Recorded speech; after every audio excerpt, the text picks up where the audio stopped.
It's all in your head. You don't look sick. Your tests are normal. It's probably anxiety. There's nothing wrong with you. Have you heard these words from physicians, family, and friends?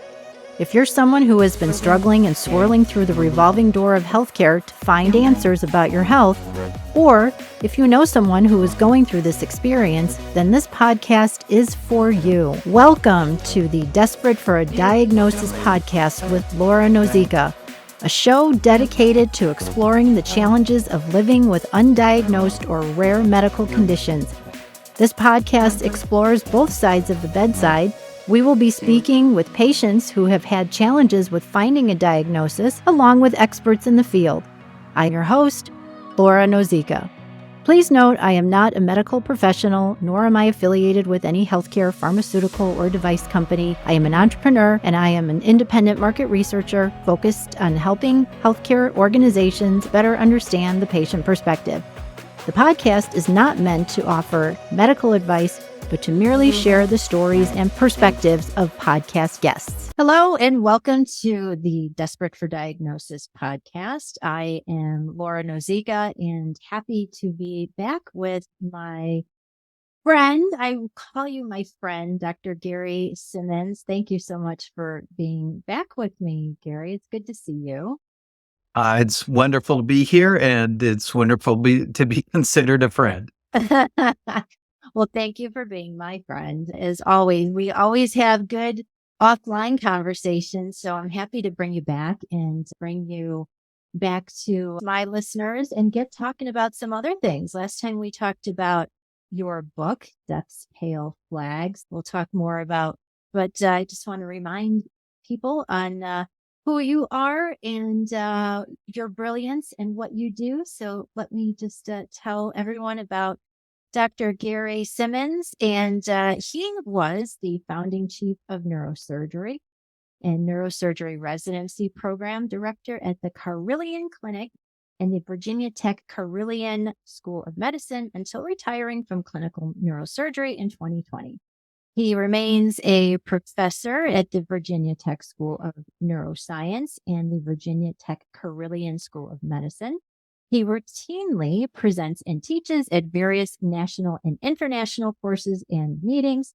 He has written 3 books on burnout and building resilience, and has recently released his first novel, a medical psychological thriller, which I have read, entitled Death's Pale Flag. He loves to discuss a range of subjects, and this I know, which I'm so excited about, but anything from neuroscience, writing, healthcare delivery, critical conversations, leadership, science, and religion, ethics, school applications, leadership, and much, much more. And we have talked about much, much more, haven't we, Gary? We've talked about all kinds of things, from streaming services and book clubs and all kinds of things. Yeah, I'm going to have to add a bunch of other topics to that list. I think you should. I think you should. And even some non-healthcare topics there as well. So. Absolutely. We all live lives, right? Yeah, we do. So Dr. Gary, or Gary, we'll just say Gary because Gary. Please. Dr. Gary says it's okay to call him Gary. Yes. So we've talked about all kinds of things. And today, what I'm really excited about talking with you today about, Gary, and we've had lots of conversations about this, and certainly falls in line with my podcast title, Desperate for Diagnosis. And I'd like to bring forth the fact that doctors are really human. And we talk a lot in healthcare and even as patients, as human, there's this God complex with doctors and they're know-it-alls, and yet they never have the answers, or the answers that patients want to hear, or the right answers. Doctors don't know what they're doing. I think we hear the same things about doctors as we hear things about what doctors think of patients. So when patients say, "Oh, the doctor told me it was anxiety," or "It's all in my head," or "There's nothing wrong with you," there's things that I think are commonly said about physicians as well. And I'd really like to bring some humanization to doctors because you're people too, and with jobs like everyone else, maybe more out of the ordinary than most. You being a neurosurgeon has seen all kinds of things during your career, but because of the context of my podcast and some of the things that we've talked about and your reasons for retiring or walking away from the table, as you said, is that you did have your own desperate for a diagnosis moment that took you away from clinical practice. And now you're doing great things with teaching. And sometimes you get to play your music and your guitar and some of those other things. But I'd like to start off, Gary, if you can tell us about your diagnosis and what led up to that, and really what you thought of being a patient in the system, because we've talked about it. Yeah, sure. It depends how many days you have to go into it, but We can do the trilogy if you want. it could be a trilogy. I don't know. But thank you. No, I was thinking as you were talking though, there is definitely a psychology behind being a physician. And yes, believe it or not, physicians are human beings and definitely have their foibles and flaws. I will say, in general, and through the years, I've known thousands of physicians, and I'm on a med school admissions board, and I work with pre-meds all the time. And I mean, they're generally very good people who have really busted their butts to get to where they are. Not that there aren't bad apples out there, but for the most part, I think the people really are trying, but they're still people, and we all have flaws and we all make mistakes and all. That's just as a side light. But there's a funny psychology. They talk about the med school syndrome, where when you're in med school, you hear about all these diseases, one after another, after another, after another. And it's not uncommon for med students to kind of feel those diseases and wonder, oh my God, do I have leishmaniasis? Is there a worm in my brain? Is there this? Is there that? I can identify with that, Gary, because as you know, I do market research for healthcare, and I do research on all these different diseases and therapeutic areas. And yes, I think I probably even thought I had prostate cancer at one time. Exactly. Your brain just goes away with you and takes you to sometimes really bad places, doesn't it? Yeah, it does. But it's interesting. I think there is a big shift that occurs then as you kind of wade your way through all this. And then every day, once you're out there and you're in the hospitals and you're in the ICUs and ERs, you're seeing all these very sick people or very injured people, one after another, after another, after another. And I think maybe even as a defense mechanism, one of the things that happens is you look at yourself and you go, well, but I'm healthy. I'm feeling good. I'm looking somewhat healthy, and everybody else around me looks like hell. I think you start to get an inverse complex where you start thinking, I'm just above it all. I don't get sick. I mean, it's just the way it is. These diseases that everybody else are getting aren't ever going to affect me. So there may be a little bit of this kind of superhuman complex that starts to grow within, because I think just because you're so surrounded by the opposite, that it's a stark contrast. Anyway, that was just rambling through my head as we were talking there. So I was in that world where everybody else around me was sick, and I was doing everything I could to try to keep them from not being sick or to pull them out of the fire, if you will. And that's what neurosurgery is, a lot of trying to pull people out of the fire. There's kind of a captain of industry, everything's going pretty well, and patients are very thankful and grateful, and seems like we're rushing in all the time for this emergency or that emergency, and feeling pretty on top of the world. And one day I woke up and had those kind of feelings that you get when you know a bad bug is coming, like a flu is coming. I don't know if you know what I mean, but the body feels a little prickly, maybe a little achy, you're feeling more tired, maybe a little scratch in your throat. And I'm like, oh God, here it comes. I'm gonna get Tell me. some Yeah. bug. And I gotta work through it because like dopes, we never took time off for being Yeah. sick. Yeah. One of the There's no playing hooky, no calling in sick, right? no, but it's one of the dumber things that we do in medicine. We get some sort of viral syndrome, and what do? We just keep going to work. And you think about that, going to work where all these vulnerable people are around. Right. It is really a dumb work ethic, but Yeah. How could you it not is get sick at some point, right? right, right, In a hospital, like they say, it's the worst place to try to get well. I've exactly. heard that. Yeah. Yeah. Oh no. I mean, it is. What hospitals are wonderful places if you're really, really sick, but you don't want to stay there long. Yeah, You right. want to get out of Exactly. there as quick as you can. But anyway, the long and short of it is, it just started feeling worse and worse. Except I didn't have the usual cough or sniffles. Just the whole body felt weird and tingly and achy and funky. And I even went to the ER, grabbed somebody there and said, hey, do a flu test on me. I think I'm coming down with flu. It'd be nice to know. And by the way, this also came to my mind when you were talking. There is a advantage to being a physician besides all the other wonderful things that we get for being a physician. There's a real advantage when you interface with the healthcare world, because I could walk in and grab one of the, dozens of ER docs that I interface with every day and just say, hey, you want to take a quick look, look over me and see if you think I've got the flu, and get a flu test and stuff. And I can do that instantly, right? Yeah. And Membership has its privileges, as they say, right?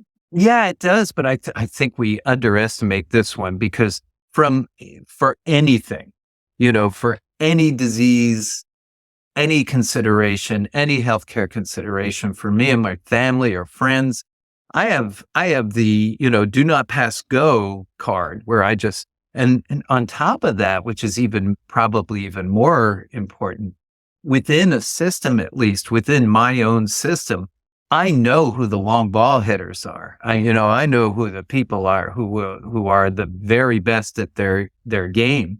And so, very quickly I can grab the very best, and they'll drop everything because I'm one of the team, and, take care of whatever I'm asking them to take care of. What a huge advantage. And my wife and I, talked about this when we were applying for Medicare, and saying, geez, I don't know how people who aren't involved in this world get through all this. It's Yeah. ridiculously complicated enough. Anyway, sorry for the side concepts there, No, but not at all. I think that offers great context in terms of the disadvantages that people do have in the healthcare system, particularly if you don't know how to navigate. How do you get care?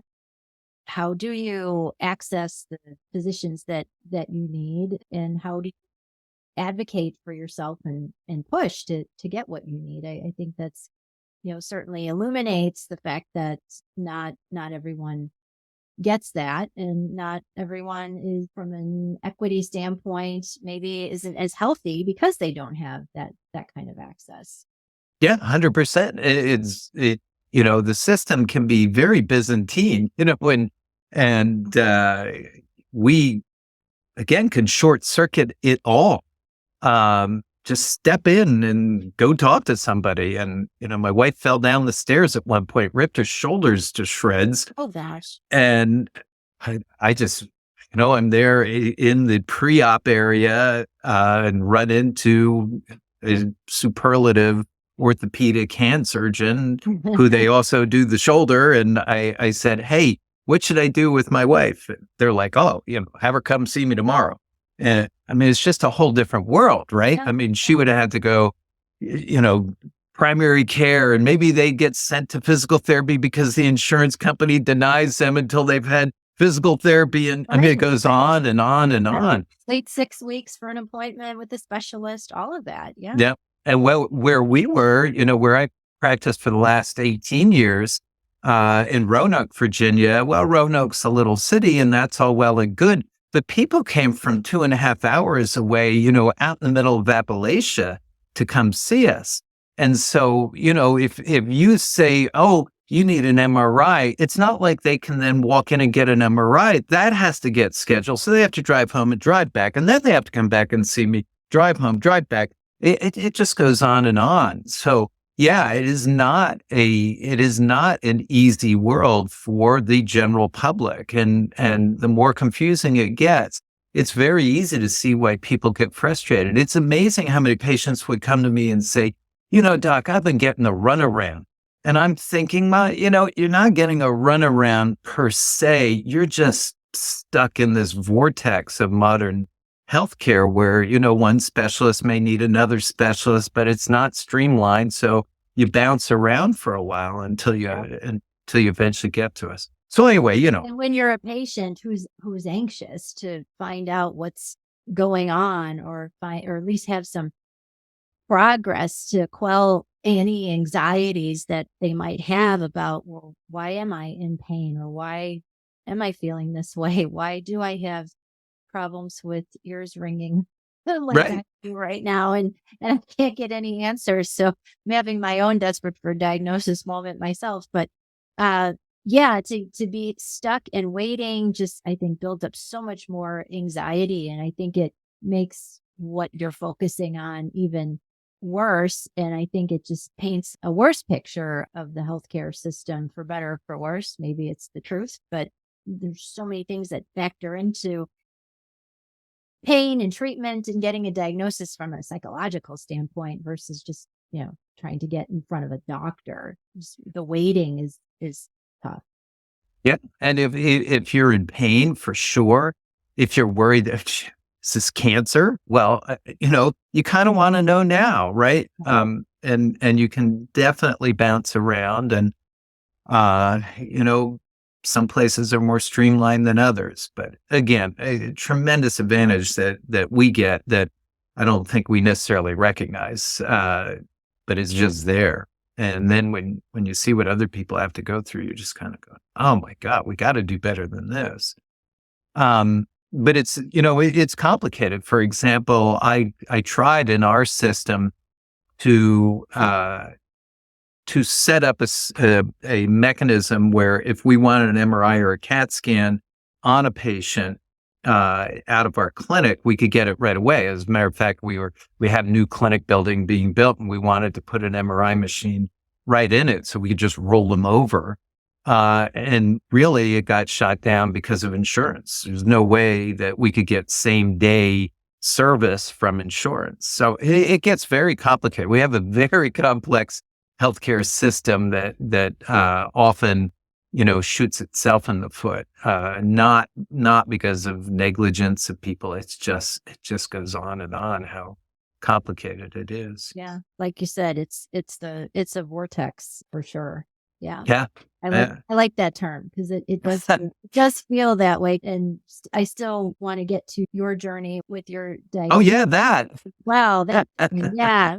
But this is how we roll, right, Gary? Right. Our tangents. I love conversations with tangents so much. I love a good tangent, but it's true when patients think that doctors aren't doing anything for me or oh, I did get sent to physical therapy first, but maybe really surgery is the end all.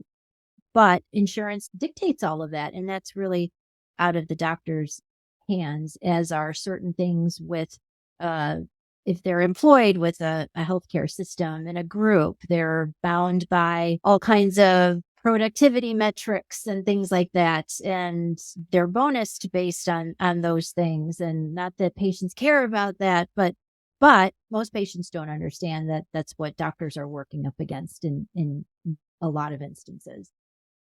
Yeah, if you survey docs about their stressors, so we're very attuned with that in the burnout field.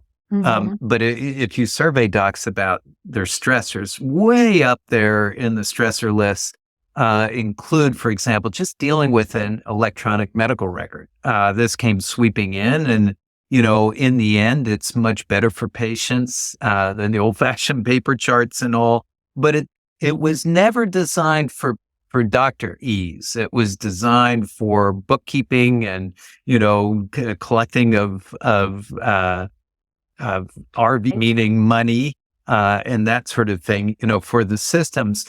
And so doctors are always frustrated with it, and even more frustrated. They're frustrated that one EMR system doesn't necessarily communicate with another. So a poor patient will come in and you'll start asking them questions and they'll say, well, I answered these, when I was at the hospital in Atlanta. And you're like, I'm sorry, but we don't connect with them. There is no direct connection. I can't Yeah. look that up. And they look at us like we have two heads and they're saying, how can that be? Yeah. But We still haven't figured that out, because I think that a universal EMR, that idea has been around for quite a few years now, and I still don't think it's no, it's all proprietary. They don't want it to communicate. right, exactly. And so and yet it makes ultimate sense. It's almost sinful that they don't communicate, right? So it's crazy. Same thing goes with, you ask most docs, one of their biggest frustrations, it's dueling with the insurance companies, trying to get the insurance companies to okay this treatment or that treatment or this consult or that consult. And, I'm not trying to vilify the insurance companies. They have their jobs to do as well. And they need to protect the spending flanks for sure. And yet, from the doctor's end, you're kind of like, this patient needs it. Do I really have to go argue with somebody about this for the next half hour? And when you do call, you don't get the person that makes the final decision, and you go through all these phone trees. And I think, there's an element of figuring out that a certain percentage will just give up. And so anyway, those frustrations are definitely out there. And this is just everybody trying to do what they can within this crazy system that we have. Yeah, lots of roadblocks, lots of frustration. I don't know, it hasn't really gotten any easier, I don't think. But so Gary, back to your desperate for a diagnosis moment. But did you say that you were feeling flu-like? Yeah. So it flu-like without the actual cough and sniffles, but it just felt like a flu was coming on, and there was no flu. It was getting worse and worse. And my family and I, we actually lived very simply, didn't do any fancy trips. Whenever we have vacation time, we go see the family. But for the first time, my family and I had planned this ski trip in Vermont, and we were going to drive up to Vermont, stay in a hotel and go skiing with the kids. And they were all in that teen or preteen era, and it was supposed to be real nice. Anyway, we get up that morning when we're supposed to go, and I go to my wife, I don't know, I'm feeling really rough. And my poor wife, who's put up with everything, forever, is like, get in that car. You can lie around, in the ski lodge if you don't want to ski, but we're doing this. So we get in the car and we're, an hour down Route 80 in Pennsylvania there. And I go, we got to turn back. Something is dreadfully wrong. So over the next few days, I started losing function very rapidly, where I wasn't thinking straight. I couldn't see straight. Like we talked, I play instruments like guitar and banjo. I couldn't make my fingers work on the guitar or banjo. I became unstable when I was trying to walk. It felt like my skin was on fire just everywhere. This kind of painful tingling everywhere. It was, really weird. The only comfortable place I felt, we had this little hot tub out bag, this little round hot tub, and I just spent time soaking in there because it was the only thing that kind of took this weird, painful feeling away. And so, of course, I'm in my business, and first thing I want to do is be superhuman. So I'm like, this will pass, whatever it is. It's a viral syndrome. I know viruses can, affect the nervous system, and I'm just getting a central representation of some stupid viral syndrome. Just sit in the hot tub, and my wife's looking at me going, you need to see the doctor. You need to see somebody. And I'm like, no, I'm fine. Well, she finally drags me into our primary care. So I always tried to go through, the process if I could. And we could see my primary care, and he sent off 1 million tests, came back positive for Lyme. But I grew up in New Jersey. Everybody in New Jersey has Lyme. But he went ahead and put me on doxycycline, and that upset my stomach, and it just spiraled over several days. And the funny thing about it, or I didn't even realize, kind of where I was, until I broke out in this rash all over because of the hot tub. We go and see a friend of mine who's a dermatologist. He walked in the room, and I still remember the expression on his face. And it was like shock. And he goes, Gary, what the hell's happened to you? And it had nothing to do with the rash. He saw that I was like debilitated. And he calls the neurologist friend down, see how the system is working now. The neurologist friend takes a look at me and goes, Jesus, you're not looking so good, buddy. Now, so for the next few days, I had lumbar punctures and MRIs and PET scans and all. And nothing was really showing up, although there was all these weird spots in my brain. And actually, to be honest with you, Laura, to go back to what we were saying before, one of the things that was playing in my head at the time was, am I just a nut? Am I a psycho? Is this all psychosomatic? Is it, is this psychological?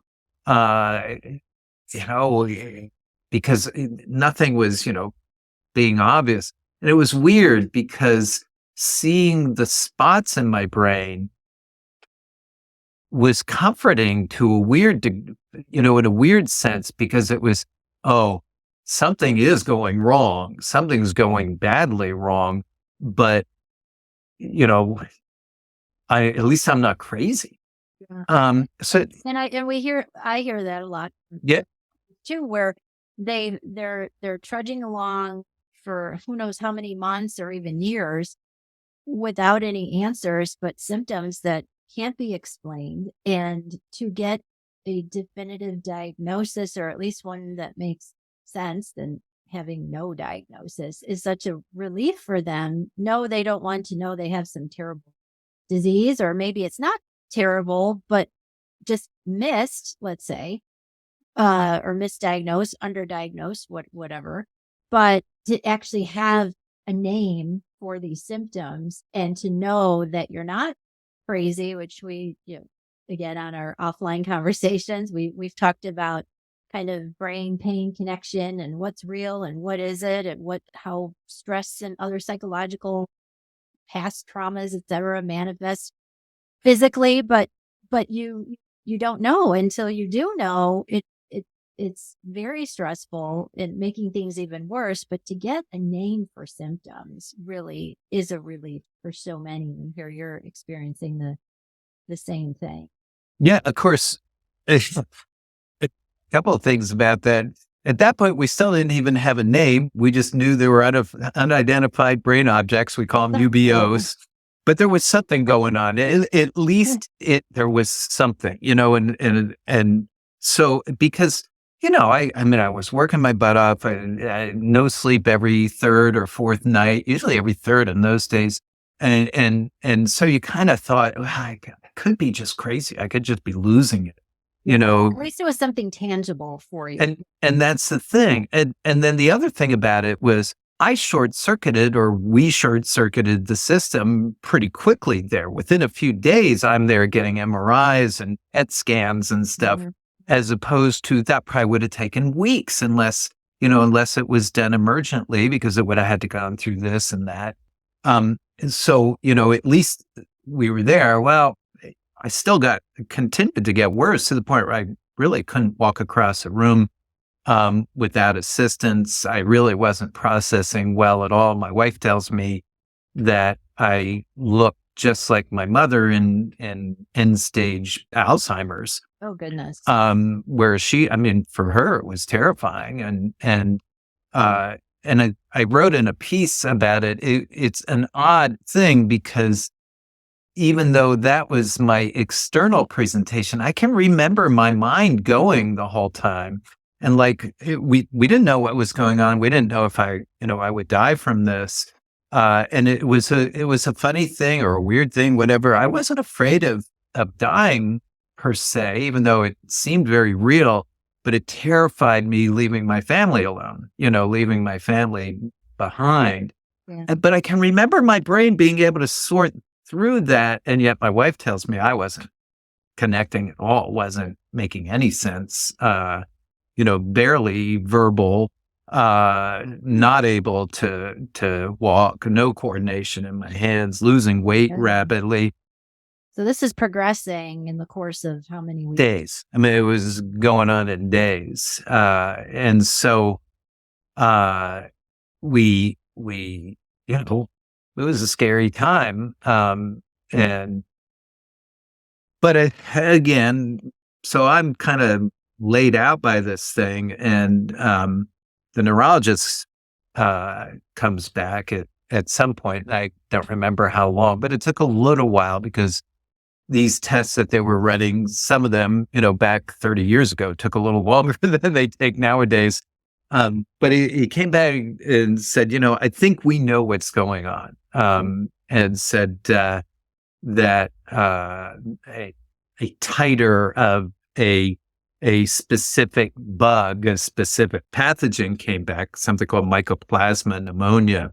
And he said, probably what's gone on is you had a asymptomatic infection with this mycoplasma, and it's known to be associated with something called ADEM, acute disseminated encephalomyelitis, which is, I guess the way to look at it is it's somewhat akin to multiple sclerosis, but it's not multiple sclerosis at all, where your own body attacks the insulation of your nerve cells. So what happens in multiple sclerosis is your own body attacks the insulation of a region of nerve cells in your brain or in your spinal cord, and those nerve cells stop working appropriately. And wherever the attack is going on, you get the symptoms. You get, difficulty with one arm or one leg or speaking or something like that. And, but it's in multiple sclerosis, it's usually one area that gets attacked, and then it gradually tries to repair itself. Well, in ADEM, it's just like the whole system gets attacked. So and that would explain, why everything was short circuiting. Nothing was working right. And he said, good news is if it doesn't get worse, it will eventually get better. Most times it eventually gets better. And, of course, I knew what ADEM was, and I've seen people die from it. But most times they do eventually turn around. And it took months, but gradually started getting better. And then, Gary, just a couple questions there. So, yeah. So all this was triggered by a virus then? Is that a bacteria, yeah, and asymptomatic. I mean, I didn't even know I had it. But what happens is the body recognizes the bug, goes to attack the bug, but there's a cross reaction where it starts thinking that your insulation of your nerves has the same protein. Autoimmune. It is an autoimmune. It's an acute autoimmune disease. Yeah. Okay. So it goes on the attack and just starts attacking yourself. Wow. So what was treatment for that?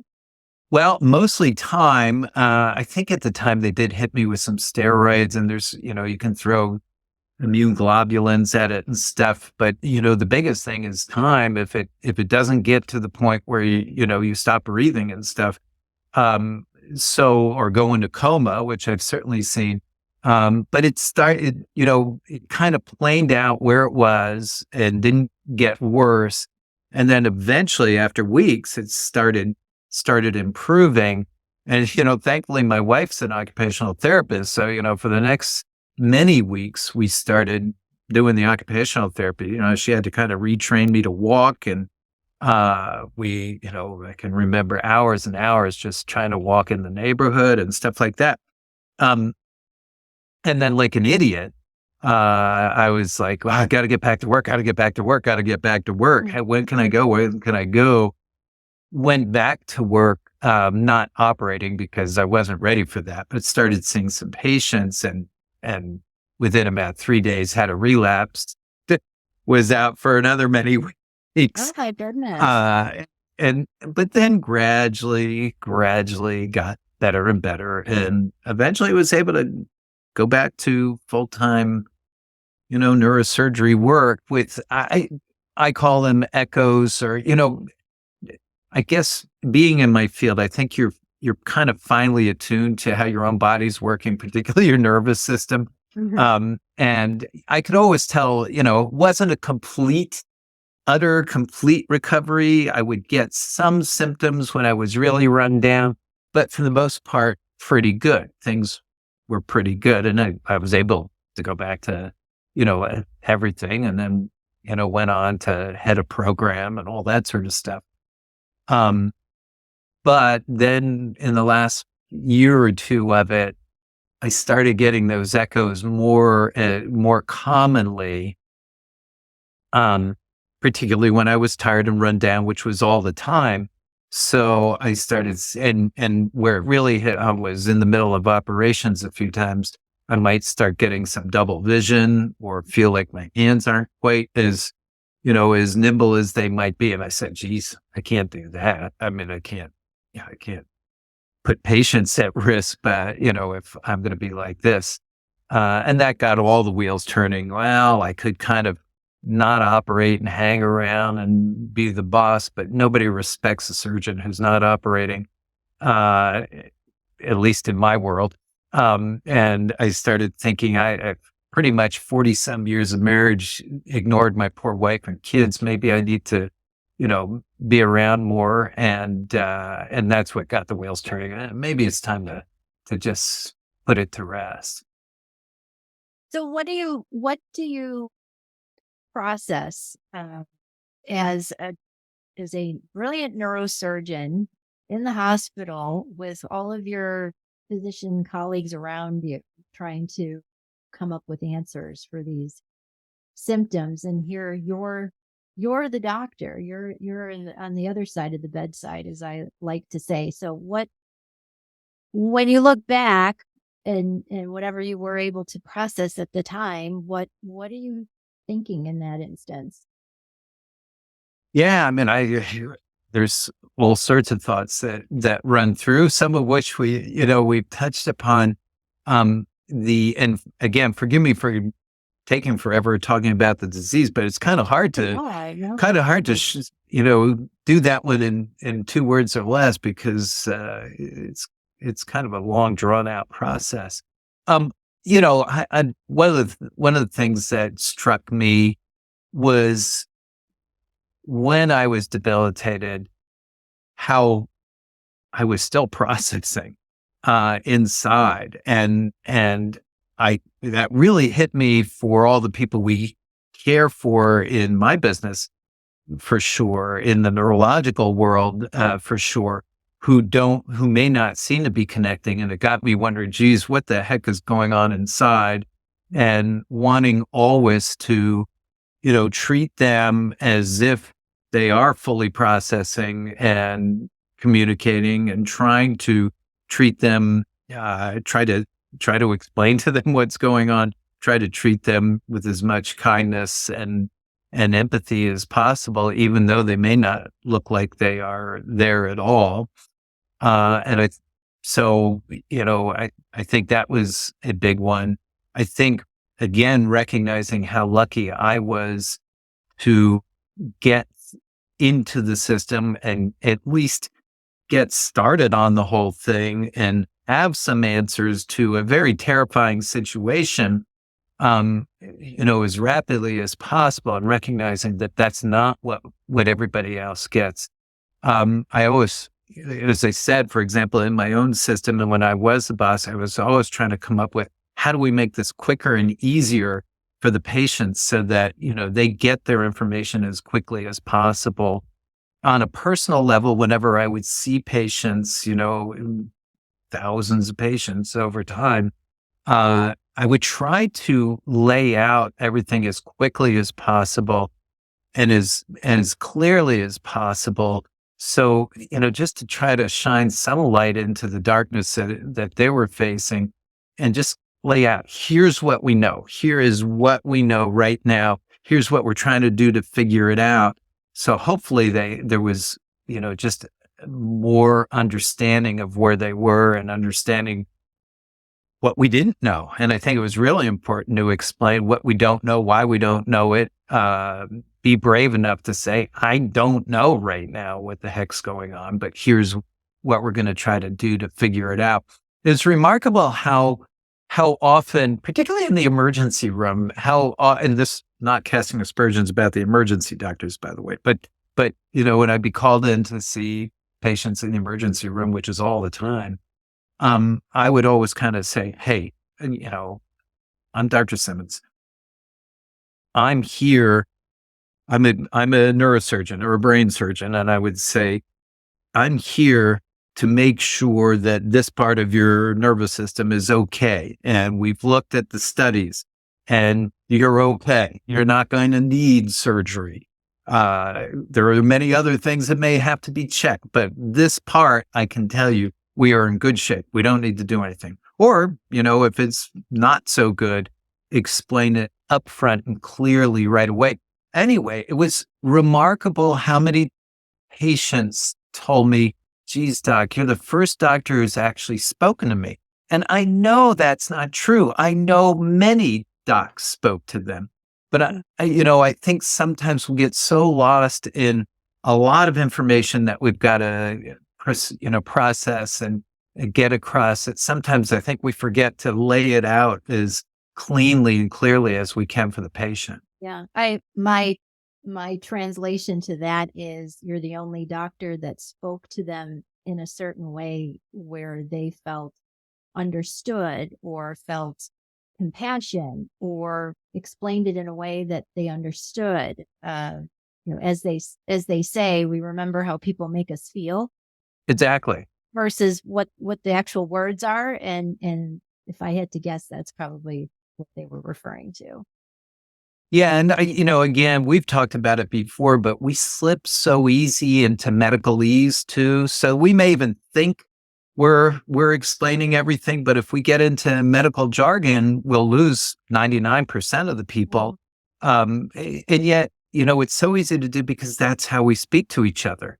When I talk to the ER doc, I'm in complete medical jargon. And then you step it right from there, 2 feet away, and you step into the room and you got to go through a complete translation of what you were saying. So, it's very understandable. Everybody is in a rush. But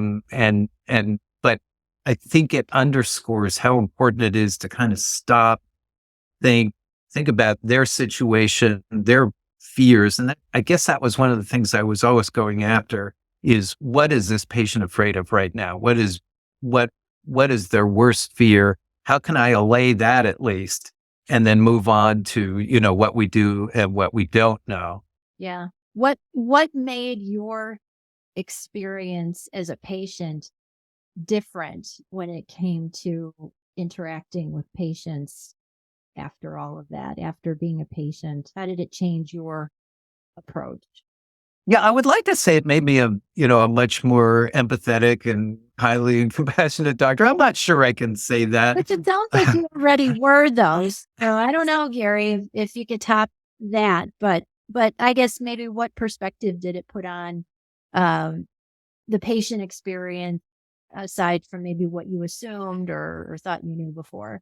Yeah, I think I was somewhat again, my specialty is so nasty, is so filled with tragedy, is so filled with awful news that, I was already deeply immersed in that world. And I think I got it that, people are suffering. We need to work on their suffering. We need to, address them more than just on the neurosurgical level. We had to address them as human beings. If anything, that my own experience underscored, I think, is how much it sucks, to be laid out and dependent on everybody else. Yeah. And What an strangers, no less. Yeah, well, Yeah. except for me, I didn't have the strangers, so Right. for me, I'm in a familiar setting. Everything they tell me, I know. I mean, I can process it. And so for me, I'm getting the Disney World version of it, right? Oh, isn't modern American medicine wonderful? Because everything works. Everybody's doing everything they can to help me. And I think it helped, though, also to understand the physician side of it. Was when a neurologist that I deeply trust says to me, "We don't know what this is yet, but here's what we're tracking down." I'm not sitting there going, "Oh, are you trying to hide something from me? Are you giving me the runaround?" I can fully trust them because I already do trust them, and so that made it easy. But I'll tell you, it absolutely made it clear how much it sucks. That's the best way I can explain it. It is a awful situation to be that dependent, that threatened, have this whole world that you exist in threatened by, something microscopic, and you don't know where it's going to end. So, yeah, I mean, I think I already had my share of empathy, but I mean, how could it not be underscored when you've kind of been through what they've been through and lucked out? I mean, I guess that's the other thing. I came out of it just going, good God, am I lucky? I mean, talk about dodging a bullet, because, I mean, people go through that sort of thing and don't come out of it. They die or they're left permanently disabled. And here I'm complaining about some double vision now and then or whatever. And so I think, yeah, I mean, a appreciation for how frickin' lucky I am and how much I would wish that for anybody, that, we can get you through it. Mhm. Well, it's all perspective, right? It's all relative. I always say we all get our own little slice of hell, is what I say. And my pain or your pain or anyone else's pain, that's your pain, and it's all relative to you and how you're experiencing it, for better or for worse. Is it worse than someone else's? Maybe, maybe not, but it's yours. And I think that it's difficult sometimes for clinicians, as we know, pain is so subjective, or what you're feeling is subjective, but it's your feelings. And to have those patients who are in a different situation, different from yours, having the support of colleagues that you knew, so often contend with, I don't think the doctor understands me, and what I'm saying is very I'm feeling dismissed or feeling misunderstood, or yeah, I am feeling like I'm being passed along. So it's certainly a different perspective that you had, for sure, having those colleagues around you. But Gary, what were you said there were spots on your brain. What were those? Those would be, areas where it became obvious where on a microscopic level, everywhere through the brain and spinal cord was losing this insulation. We call it myelin. It's living tissue that's laid down around the nerves and it helps their conduction. But it's akin to the insulation we have on our wires. And, if you eat away at the insulation of the wiring of your car, like if a rat does it or I don't know, I guess it's mice and stuff get into the car wiring sometimes. If two uninsulated wires touch each other, they cross. And anyway, something similar can go on. And the spots were just areas where there was enough damage that it became macroscopic rather than microscopic. And so you're looking at your own brain going, oh my God, it's getting beaten up. But, to go back to what you said, I think is really important. And it fit into this scenario too. And that was, um, we have a tendency, and I see this on so many levels in society, but we have a tendency to think that suffering, human suffering, can be put onto a scale. And I mean, it's a certain level. I guess it can. If your arm is ripped off, it's different from getting a mosquito bite, right? Right. But but I think we have a tendency to want to always put it on a scale and think that we can therefore kind of judge people's responses as, is that a valid response or is that an invalid response? Mm. Oh, so you're I don't know, well, I'm going to date myself. I was going to say your TV guide didn't come this week. What a tragedy. But that is dating myself. But some simple thing and somebody's all put out about it. And you're like, really? That's what you're worrying about? And other people face huge things. For a good example, it would be hard sometimes for us. We would go in a neurosurgery world. We go from one patient's room where we had just explained to the family and the patient that they have, a malignant brain tumor, that it's going to take their life. We're going to throw everything we have at it, but they need to get their affairs in order, because at some point it will take their life in the next year or two. And, you can go from that explanation and you go into the next room where somebody has, a mild back problem and they're acting, a common expression in the medical world is they're acting like a dying queen, they're on the bed. Oh, the agony.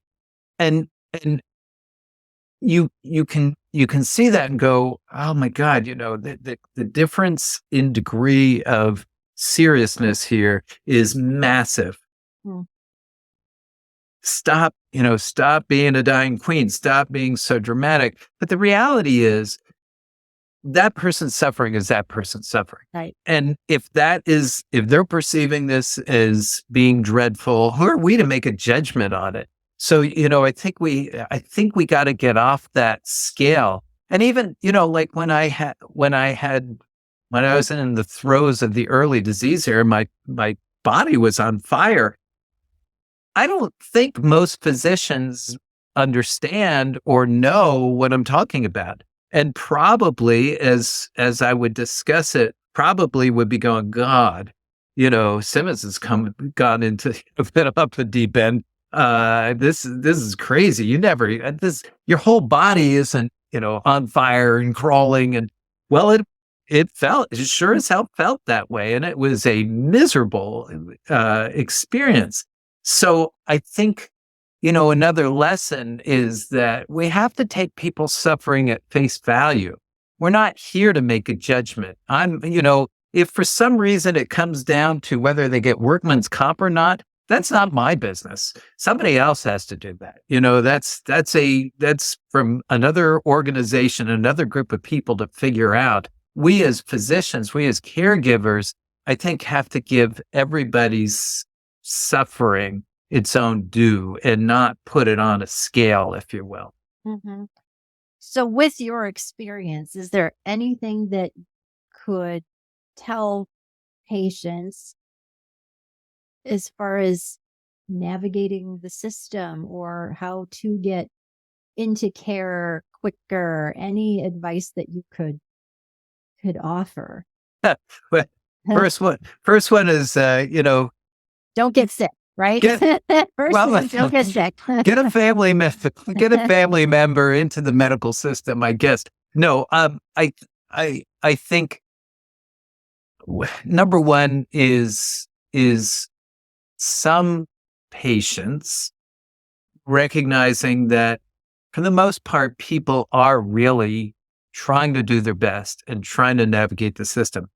But number two, the corollary to that would be, you know, be an advocate for yourself or your family member. Don't take the BS. And if you are in a lot of pain or you're in a lot of anxiety about your situation, I think you have the right to call foul and say, no, 3 months is not appropriate. 3 months is too long for me to wait to see this specialist or that specialist. Most systems, for example, have patient advocates, patient advocate offices where, if it truly feels unreasonable, I think you have the right to advocate for yourself. It goes better. I can just tell people, from watching this unfold from the other side of the fence, it always goes better if you can be reasonable, if you can try to hold your temper, try to hold the righteous indignation and just reason it out with the system that you're engaging with. But you also have a right to, expect decent, timely care. So I don't think you need to just take everything that is dished at you. But, when the anger comes out and people start yelling, what happens is everybody goes into a defensive mode rather than a helpful mode. But I think even down to calling foul on the insurance companies and saying, listen, who do I talk to make sure that this is dealt with in a timely fashion is absolutely reasonable. And I think a lot of patients just accept what kind of gets thrown at them. Also, I think, using your doctors as an ally, patients sometimes would say to me, I'd say, oh, geez, it sure sounds like you need to see this sort of doctor or that sort of doctor. And they would say to me something like, I've been trying for months to get in to see, such and such, and I just can't. Well, I could then pick up the phone and just say, hey, I got a patient here who I really think needs to get seen. Any way you could squeeze him in. And sure enough, within a day or two, that appointment would pop up. So I think you can use your physicians as allies as well, as opposed to as, this monolithic block. I think, again, most physicians really want to do you as well, but you've got to let them know, just to be kind of a silent accepting, all right, the system's running me around. And I think that's dangerous too. Yeah. Gary, I want to stop for just a second. Gary, thanks for all of those tips. And I think it's so important for people to understand that they can feel empowered. I think that's maybe a cliche word, but at the same time, certainly very descriptive of what families and patients can be doing for themselves, that they're not just kind of left alone in the dust to try to navigate a system that a lot of times seems like is working against you. So thank you so much for all those tips on how patients might feel, again, more empowered to get through their health journey and get some answers. But I'm curious, as you went through all of that and you got to the point of thinking through retirement, what ultimately put you over the threshold to make the decision? Yeah, I think a few things. The more morbid side of it is, being in the neurosciences, I realized that you have a set number of neurons, around 80 billion. But you have a set number of neurons. I am sure I laid waste too many through the disease. So, somewhat my recovery is a testament, somewhat to neuroplasticity, because I certainly must have lost a lot of neurons. The nice thing about the disease is, a bunch of neurons that are damaged aren't necessarily going to die. So the ones that are damaged are able to kind of come back, but you certainly lose them. You lose them every day just by being alive, and I'm not young anymore. So, I started thinking about, particularly with more symptoms coming on, I started thinking about, well, there's no way to predict where I'm going to be in 10 years, in terms of neurological function. Maybe I'll reach a point where I'm not, as with it. Who knows? And so that's what really got the gears starting is, do I want to kind of stay here in the fight, if you will? Uh, Recognizing that I probably shouldn't be operating, at some point at least. I think, I went through all sorts of considerations of, well, I can just, stop taking call and maybe I won't be so tired. And then I started thinking about, well, if you're not taking call, then you don't really know what's going on. I always felt like you could really tell what was going on in the system when you're there in the trenches in the middle of the night better than any other time. So anyway, all these considerations were flipping through my mind about that, or do I, just kind of gracefully bow out, you kind of leaving on top. Nobody's going to be, I don't think my residents were at the point yet of making fun of me for my incompetence or anything. So I thought, well, there's a million other things I want to do in life. And as I said, I neglected my wife and family for 40 years. And I didn't want to also kind of there's a lot of surgeons who keep operating until they're basically, just a little ways off from dying. And I didn't want to, put down the scalpel and collapse into a wheelchair and turn to my family and say, okay, now you can take care of me. I thought that was unfair too. So anyway, all these things were going through my head. As like I said, there's a billion other things I wanted to do in life. I wanted to write, and get to my instruments and hiking and, all that fun stuff. As we talked about, before, lead a lush life, not necessarily, at the bottom of an alcohol bottle, but, lead a really happy, fun life. And so it also helped that we had a granddaughter that was born. So, so anyway, that calculating it all out, I said, we've never lived on the expensive side. Can we afford pulling the ripcord early? And I said, sure. And so we did. Yeah. You said that you talk with physicians about retirement. What tends to be the hardest part of walking away from a physician career? Yeah, that opens up a whole nother can of worms there, Laura. A whole nother episode. I think we've got like at least 4 to 5 more episodes in the future, Gary, which is awesome. But yeah, what do you think?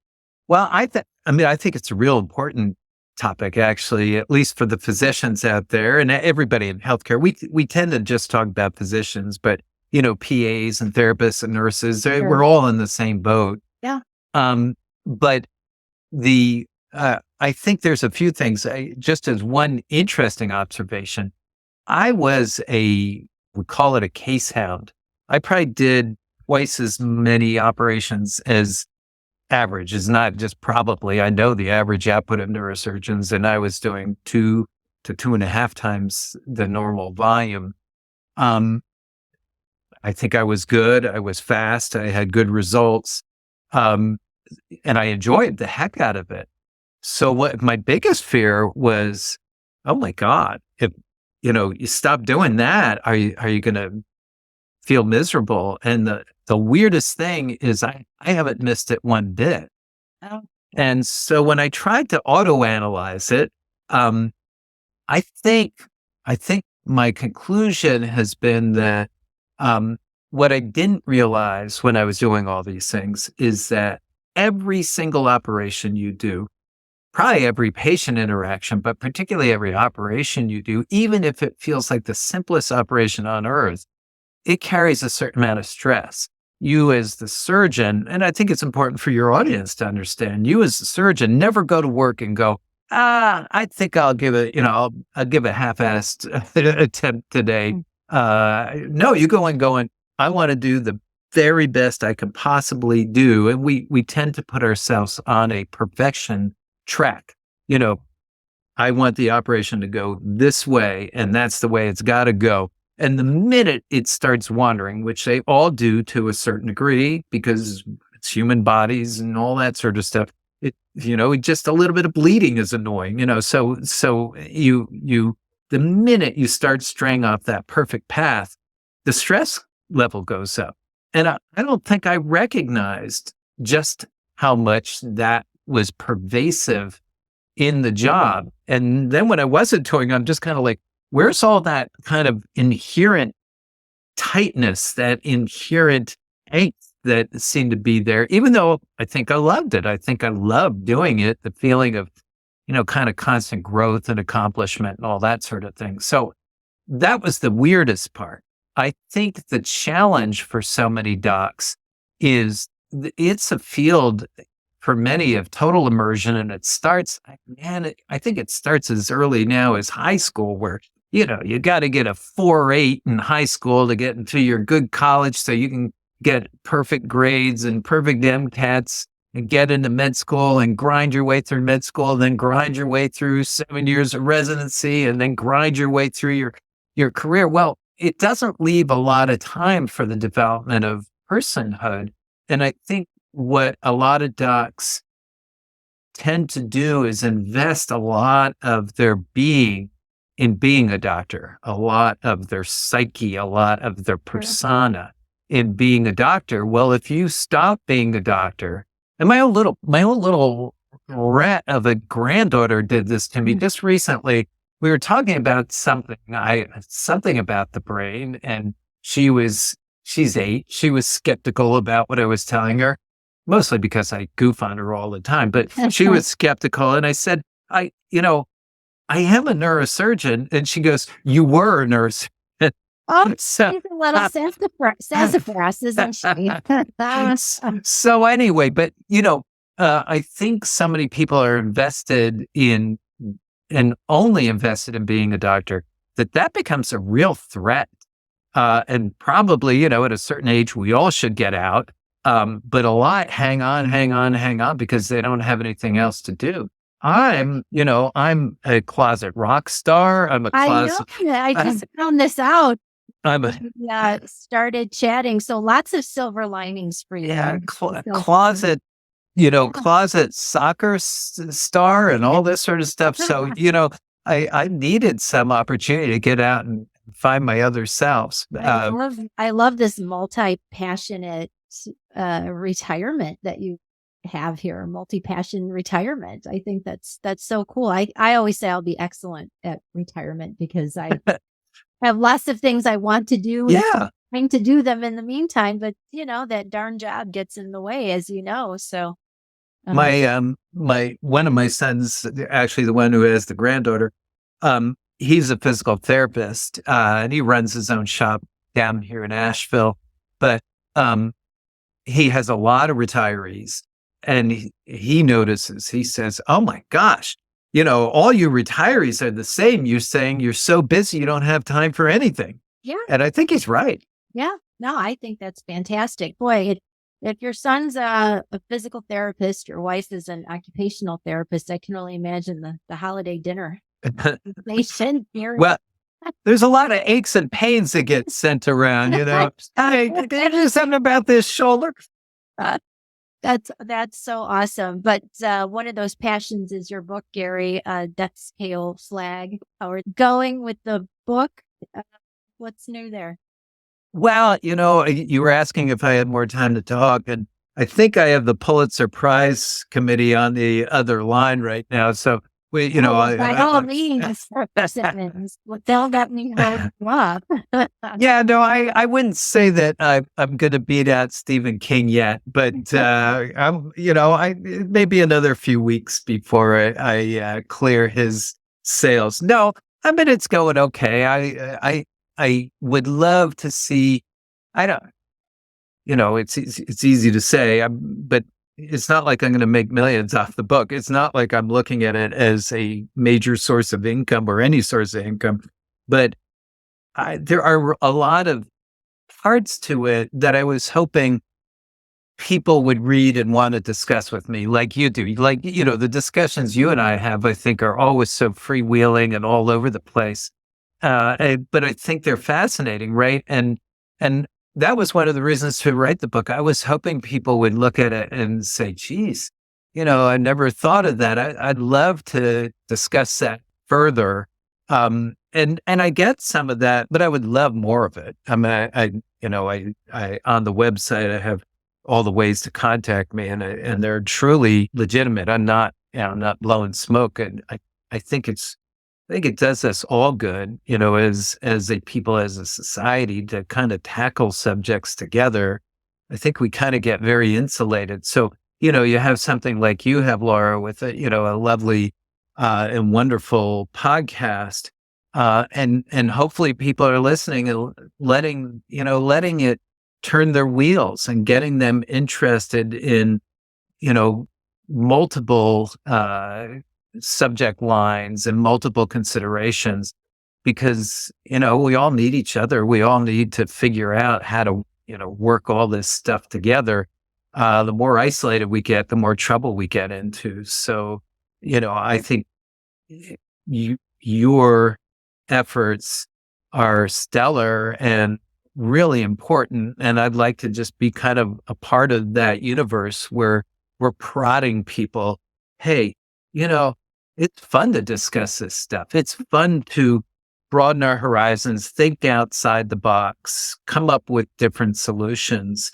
So I think we're in the same game now, Laura. Yours is definitely more successful and more direct, but I think I'm not so sure about that, Gary, but thank you.